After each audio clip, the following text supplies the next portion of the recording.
Or, ce qu'il y a dans ce processus de globalisation, ce sont de profondes ambivalences. D'un côté, on peut dire qu'effectivement, il va créer dans des sociétés pauvres une ou des nouvelles classes moyennes qui vont jouir, qui vont bénéficier des conditions de vie des classes moyennes européennes ou occidentales. On peut dire qu'il va créer, notamment dans la jeunesse, des libertés qui n'existaient pas, dans lesquelles la jeunesse était soumise à des contraintes terribles, ne serait-ce que pour choisir un partenaire ou se marier. Il va apporter des libertés. Bon. Mais en même temps qu'il va apporter ces nouvelles classes moyennes et ces zones de prospérité, il va créer d'énormes zones de misère. Il va, comme disait Majid Rahneman, ce penseur d'origine iranienne qui a travaillé longtemps aux Nations Unies, il va transformer des pauvretés en misère, et misère de tous ces bidonvilles qui entourent les grandes villes d'Afrique, d'Amérique latine, d'Asie. Il va développer des autonomies individuelles, mais en même temps, il va désintégrer des solidarités traditionnelles. Il va accroître des corruptions qui existaient déjà par cette monétarisation et cette choix du profit inaltérable qu'il provoque. Il va surtout appliquer sur des cultures qui sont très diverses un même schéma qui est le schéma occidental, sans tenir compte des vertus et des qualités que ces cultures détiennent.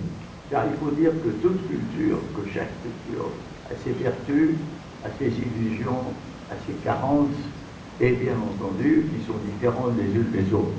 La civilisation occidentale a ses vertus, elle a ses carences, mais nous avons des civilisations qui possèdent, notamment des civilisations traditionnelles, qui portaient en elles une relation avec la nature environnante, le Pachamama du monde précolombien, qui portait des solidarités existantes et qui portait aussi un respect pour l'âge. Bien entendu, la civilisation occidentale, elle transforme les seniors, les gens âgés, en personnes que l'on renvoie dans des asiles parce qu'ils ne sont plus bons à rien, au lieu de les considérer comme porteurs d'une expérience et d'une sagesse. Donc, vous voyez, il y a des ambivalences dans ce processus, et ce processus, surtout, je crois que son défaut, est d'appliquer comme solution ce modèle occidental qui, dans les pays européens et occidentaux, est aujourd'hui en crise. C'est-à-dire où l'on se rend compte que le développement effréné conduit dans différentes murs. C'est-à-dire que l'accroissement du bien-être matériel ne s'est pas accompagné d'un bien-être psychique et moral. C'est que le développement et l'interruption de la consommation s'est fait sur des produits de plus en plus futiles, fragiles, sans vertu. C'est-à-dire que là aussi, nous nous rendons compte qu'il y a aussi un problème général qui est lié à cette mondialisation à trois visages. Le deuxième visage, c'est évidemment développement, et le troisième visage, c'est occidentalisation. Donc, ambivalence, vous ne pouvez pas rejeter tout ceci, et vous ne pouvez pas l'accepter tel quel, vous devez rendre compte de cette ambivalence. Mais, si vous allez plus profondément dans le processus qui est celui que nous vivons aujourd'hui, nous pouvons dire que la mondialisation est à la fois la pire et la meilleure des choses. Pourquoi la pire? Parce que c'est un processus incontrôlé et incontrôlable où la science, la technique, l'économie, le profit, sont déchaînées sans qu'on puisse les réguler. C'est-à-dire, on voit que, de par l'alliance de la science et de la technique, se sont développées les armes de destruction massive qui se multiplient. Nous voyons que l'économie mondiale est de moins en moins régulière et va de crise en crise. Nous voyons que cette activité techno-économique est en train de détruire la biosphère, d'où les conférences internationales, dont celle qui se tient en ce moment même à Rio, pour essayer de voir si l'on peut arrêter ce processus de destruction. Et nous voyons aussi l'incapacité qu'ont les États nationaux de s'entendre pour arrêter ce processus. Nous voyons le monde livré à deux pieuvres. L'une est la spéculation financière, c'est-à-dire un jeu de spéculation qui du reste fonctionne par ordinateur de façon automatique, qui en fonction des données des bourses de Sydney, de Melbourne, de Tokyo, de la City, de Londres, etc., donne des ordres d'achat ou de vente. Mais en fait, ce ne sont pas les ordinateurs qui commandent. Les ordinateurs sont eux-mêmes commandés par le besoin de faire des bénéfices immédiats les plus rapides et les plus intenses. Donc c'est la folie du lucre et du profit qui contrôle dans ce phénomène qu'on appelle pudiquement les marchés. Mais les marchés, ce n'est pas les marchés. Un marché, c'est une chose très saine. Un marché est contrôlé par des règles. Un marché, c'est là où jouent les concurrences. Or, le propre de cette spéculation, c'est qu'elle détruit les concurrences. Elle se fait hors de l'économie concrète. Il y a cette pieuvre de la spéculation, mais en même temps, il y a l'autre pieuvre, qui est celle des fanatismes multiples, que la crise, que les angoisses, que la peur du futur eux-mêmes favorisent. Fanatisme religieux, fanatisme ethnique, fanatisme nationalisme. Et nous sommes obligés nous ne pouvons pas penser qu'il y a une seule cause du mal qui est économique ou une seule cause du mal qui est psycho-fanatique, que les deux sont en fait liés et que plus les ravages sont causés par l'un, plus ils provoquent des ravages causés par l'autre. Alors, ce processus va immanquablement vers des catastrophes que l'on ne peut pas prédire, mais qui ne peuvent que s'enchaîner les unes les autres. Une catastrophe, disons, comme l'éventuel réchauffement climatique va provoquer des migrations de population. Les migrations de population vont créer de nouveaux refus d'immigrants et de nouvelles fermetures de fanatiques. Et tout ceci va s'entretenir, disons, vers des catastrophes que l'on ne peut pas encore nommer, mais qui sont prévisibles, au moins, selon toute probabilité.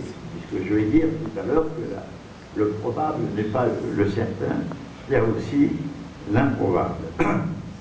Mais je dis en même temps que cette globalisation est la meilleure des choses tout en étant la pire. Mais pourquoi? C'est parce que pour la première fois, tous les êtres humains de tous les continents sont unis dans une même communauté de destin, puisqu'ils ont affaire à des périls mortels et à des problèmes vitaux qui sont communs à tous. Et que vous savez que le mot communauté de destin a été utilisé par le penseur austro-marxiste Otto Bauer pour définir ce que c'est qu'une patrie. Bien entendu, une patrie, dans le sens d'une patrouille nationale, c'est une communauté de destin qui passe par le passé, qui passe par le présent et qui se projette vers l'avenir. Alors que la communauté de destin terrestre, elle est toute récente. Elle est toute récente, elle n'a pas de passé, d'où sa difficulté à se concrétiser dans les esprits et dans les âmes. Mais elle-même, elle nous montre la possibilité d'une patrie terrestre, d'une terre patrie, qui non pas nierait les différentes patries, mais les engloberait. C'est ça, peut-être, le caractère le plus positif de cette chose si négative qu'est la mondialisation, ou plutôt, ce sont les deux aspects inséparables. Alors, à ce moment-là, on a eu cette question-là. Il faut changer de voie. Il faut changer de voie. Cette fois que toute l'humanité, cette course folle du vaisseau spatial Terre incontrôlé, il faut changer sa direction, il faut codifier. Et comment est-ce que l'on peut changer? Alors, tout d'abord, disons, quand un système n'est pas capable de traiter ces problèmes fondamentaux, ces problèmes vitaux, que se passe-t-il? Soit ce système se désintègre, soit ce système régresse et se montre encore plus barbare qu'il ne l'est, soit ce système est capable de faire surgir de lui-même un métasystème qui, lui, puisse traiter ces problèmes fondamentaux, c'est-à-dire de se métamorphoser. Alors vous me direz, mais la métamorphose, c'est une chose qui est réservée aux chenilles qui vont dans des chrysalides et se transforment en libellules ou en papillons. Ce n'est pas une chose pour les humains, à la rigueur pour les grenouilles. Et pourtant, vous savez, c'est très curieux, la planète Terre était recouverte de petites sociétés de chasseurs-ramasseurs dans tous les continents. Et pourtant, en 5 ou 6 points du globe, à un moment donné, ces sociétés ont été réunies, rassemblées par la force, par on ne sait quoi. Mais on a vu qu'à partir de ces sociétés, sans agriculture, sans État, sans ville, sont nées des sociétés avec agriculture, parce qu'une ville a besoin d'être nourrie, donc l'agriculteur, et avec État, avec armée, avec religion, avec art, avec architecture, avec guerre, avec esclavage, avec philosophie. Nous voyons sortir des sociétés historiques en Mésopotamie, dans le Moyen-Orient, en Inde, en Chine, dans le Mexique actuel et dans les Andes, dans le Pérou, Équateur et Bolivie actuelle. Des grands empires, mais